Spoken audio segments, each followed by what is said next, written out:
Hi, how's everyone doing? Welcome to another episode of whatever it is that I'm doing. um, that's not what the title is, but I don't really know what I'm doing here. Just moderate person trying to give reasonable viewpoints on the issues of the day, and kind of my overall philosophy on life and its issues. So, today I wanted to talk about daily tragedies and invisible suffering, which I think go hand in hand. I'm not sure if these terms were invented by other people and I've subconsciously adopted them. I'm sure I have. There's very few original ideas left in the world, I feel like. So, when I say daily tragedy, well, first, invisible suffering is easiest to say first. It's a problem that happens in daily life that most people, or at least many people, don't see.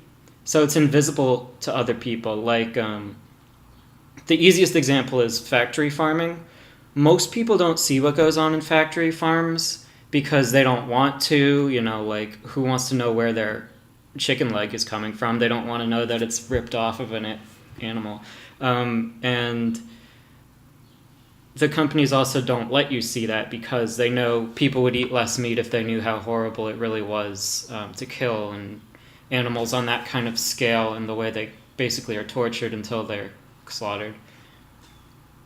Also, daily invisible suffering also happens in the streets of Kansas City on the one side of Troost Avenue or something. I forget which one, but there's this one street in Kansas City. You cross that street, and it's like night and day. It goes from a great area into a bad area. And shootings are very common in Kansas City. I know some police officers were recently shot there, and homicide is a big issue there with firearms and proliferation of that. Partially because of Missouri's gun laws, partially because of the economic insecurity in that part of the state. There's a lot of reasons, but those shootings in Kansas City you don't hear about very often. You heard about the Pulse nightclub, for instance, for months and months, and of course that deserved as much attention as it did. But you don't hear about the shootings that happen every day in America. And when I smile, I do that out of nervousness. I'm not laughing, obviously. Daily suffer. So this is invisible suffering because we don't see it on the face all the time. And even if you do live in Kansas City in the bad parts of the area, and the suffering's not invisible when it comes to gun violence or economic inequality, but when it comes to like LGBT discrimination, for example, you may not see the trans person who's been kicked out of their family, kicked out of their church, and is living homeless now simply for acting the way they feel. And they're not hurting anyone else, but So you may not see that. You may not see the factory farming. You may not see people in China who are making pennies just to create iPhones for everyone else to use. So, like, no matter where you are, there's some kind of suffering somewhere else that's invisible, right? And then I call them daily tragedies. Thinking of gun violence is a daily tragedy what goes on. People's lives are ruined every single day. Animals are killed every single day, and for them that is a tragedy. Economic inequality, people are poor, people are suffering, and Jeff Bezos has billions of dollars in the bank. Like, that's a tragedy for those people who can't even afford like a decent meal. They're buying McDonald's because they can't afford to like buy pots and pans to make good and cheaper food for themselves, Daily tragedies, invisible suffering. We don't see this, but it happens every single day. And it may not be in America sometimes, it may be in a different place. But is a 40-year-old man in Ecuador really that much different from a 40-year-old man in America? Would that person be any less of a person because they live and were born somewhere else?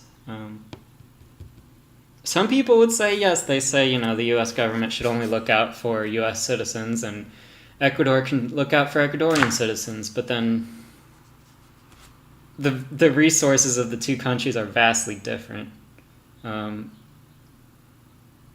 whatever. I mean, like, that's like saying, oh, you shouldn't give to charity because people who benefit from charity should be able to help themselves. Like, it's kind of stupid. Sorry. I'm trying not to, like, bash on any viewpoints on this channel. I'm trying to be moderate. But, like, if you don't see everyone in the world as inherently equal until they do something wrong, like, that's just basic human decency, is to see everyone who is a person as a person, you know? So, I mean, now that I think about it, see, this is the good thing about being moderate, is you can kind of change what you're saying, you know? Like, now that I think about it, if you think the US government should only look out for US citizens and ignore everyone else, I mean, that's kind of legitimate. If you're going strictly from a governmental, like, viewpoint. But, like, if you're going from a humanitarian viewpoint, if you see someone that's not doing well, are you really just going to leave them there? Or are you going to be a good Samaritan? Good Samaritan is a Christian term, by the way, and I think as a Christian, it would benefit you to help out people who are doing not as well as you are. So we see invisible suffering in Naruto, I know. So part of this channel is going to be about Naruto, parts about public policy, but I also know they're going to mix a little bit. In Naruto, the main villages, there's 5 main villages, basically the 5 great nations. Think of them as like the G6 or however many Gs there are in the UN. And there's a lot of other poorer nations. So I talked about Gato, the corporation that, like, ruins the land of waves, I think it was. So those people were suffering, despite Konoha, the main village, doing really well. And then even further in the series, number 48, when Naruto is talking to Pain Nagato, you see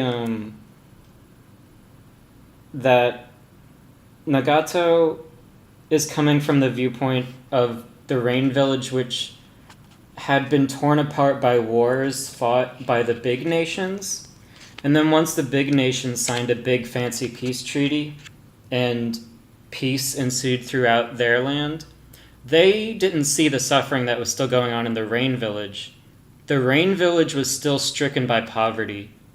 And the Rain Village had a whole civil war that barely anyone even knew about because they were such a poor nation that no one even paid attention to. Which is, like, one of the that's a big thing of invisible suffering. I mean, it's happening right now in Yemen. Like, Yemen is not nearly in the news as much as, say, Syria. And that's probably because Syria is more geopolitically important and stuff like that. So Nagato says at one point, "The peace you large nations enjoy only exists precariously atop the sacrifices of us small nations." That also speaks to a concept I only started learning about in college, where, like, the fact that I live in America and I can have, like, fancy devices and stuff is because people in other countries are able to make raw materials so easily and cheaply because they're unregulated labor. They're working 10 hours a week for a quarter of what we make. 10 hours a day for a quarter of what we make. They don't have the labor laws we do, so it's much easier to produce things cheaply. And then we benefit from it. So that's invisible suffering, and it's a daily tragedy for those people who have to work like that. And we're benefiting from it. Like, you're not going to think about that all day. And I've realized, upon learning all this, that it doesn't benefit anyone to sit and wallow in misery all the time about how terrible this is, but being aware of it is the first step. And then it kind of comes back to what I was saying before, where you realize this is going on, and then you realize other people are just as valuable as you, even though they might not be American. And then you, of course, want to help out these people. So when you go vote, maybe think of which candidates or parties or what agendas are being passed to help the most people in the best ways. Because that's really what, I mean, that's great, right? That sounds great to me. Maximizing social benefit. And like I was saying before, some people want to maximize social benefit for America. Some people want to maximize social benefit for the world. And that's your choice. But it is like racist to say that someone in China is not as valuable as someone in America.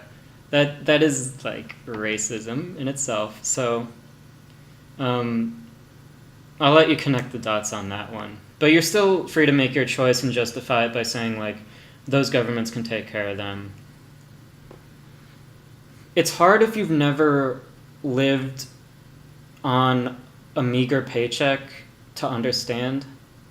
You know, like, some people, they just go to Starbucks and they're like, oh, I bought this, like, $4 coffee. It's only $4. It's fine. You know, when I was in high school, I used to buy $10 lunches and be like, oh, $10, this is a steal because the other thing was $12. And then once I started working a service job behind a counter and serving people, and with my spending chart I was able to calculate how much I was making, there'd be no way I could survive on that paycheck alone. Like, I was very lucky to have my parents supporting me throughout college. When I think about people who have to survive on that kind of money, or people who don't have jobs and can't get one, you know, it is a daily tragedy for those people. And it's suffering that to people like me with a master's degree and to other people in big public policy positions or politics, it's invisible suffering because we really don't see it. Thank you for listening to this. And I hope you all have a great day, and you at least take a little bit of time to think about the suffering that happens in factory farms, in cities unlike your own, and in the corners of the earth that we have yet to breach.